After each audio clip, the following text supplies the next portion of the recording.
માળિયાહાટીના તાલુકા કોંગ્રેસનું સ્નેહ મિલન ખેડૂતોને લગતા વિવિધ પ્રશ્નોને લઈ બેઠક યોજાઈ।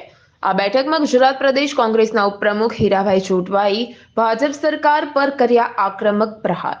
બીજી તરફ કોંગ્રેસના પૂર્વ ધારાસભ્ય બાબુભાઈ વાછા અને તાલુકા કોંગ્રેસે પ્રમુખ માલદેવભાઈ પીઠિયાએ પણ ભાજપ પર આડકતરા પ્રહાર કર્યા। બૂથ સમિતિ મતદાન બૂથ સમિતિ બનાવવા માટે કાર્યકરોને કામે લાગી જવાનું આહવાન કરતા જૂનાગઢ જિલ્લા કોંગ્રેસ પ્રમુખ ભરતભાઈ હિરપરા સંતો મહંતો વ્યસન મુક્તિ માટે અભિયાન ચલાવે છે, તો બીજી તરફ ભાજપ ગિફ્ટ સિટીમાં દારૂબંધી હટાવવાનું કામ કર્યાના આક્ષેપો થયા છે।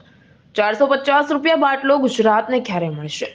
ભાજપના શાસનમાં કેટલા વિકાસના કામોના ખાતમુહૂર્ત કરેલા કામો અધૂરા, ક્યાંક ભ્રષ્ટાચાર થયાના કોંગ્રેસના આગેવાનો દ્વારા આક્ષેપો થયા।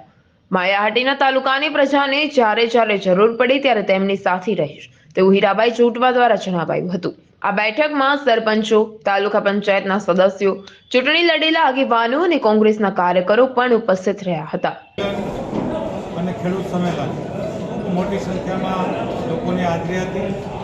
ખેડૂતોના પ્રશ્ન, વીમા, એના ભાવો પૂરતા નથી મળતા તે અને એમના જે ઉપજ થાય એમના ભાવ નથી મળતા, એમની સામે ખૂબ મોંઘા દવાઓ, રાસાયણિક ખાતરો અને સમય મળતા નથી એવી બધી ફરિયાદો પણ આજે સામે આવી। હાલ ભારતીય જનતા પાર્ટીને 156નો ધક્કો લાગ્યા પછી કોઈનું નથી સાંભળતા। એક તરફી અન્યાય, કિનાખોરી, મોંઘવારી, રાજસ્થાનમાં 450માં બાટલો આપવો, ગુજરાત પાકિસ્તાનમાં હોય એમ 1100નો બાટલો આપવો। એક વખતે એમ કહેતા કે 400 રૂપિયાનો બાટલો મોંઘો પડે હોય એને 1100નો મોંઘો નથી પડતો।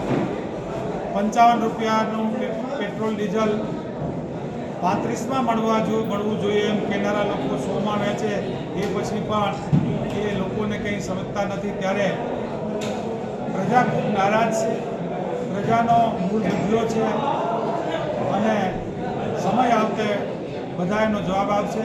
પ્રતાપ સિસોદિયા, મહાદેવ ન્યૂઝ, માળિયાહાટીના।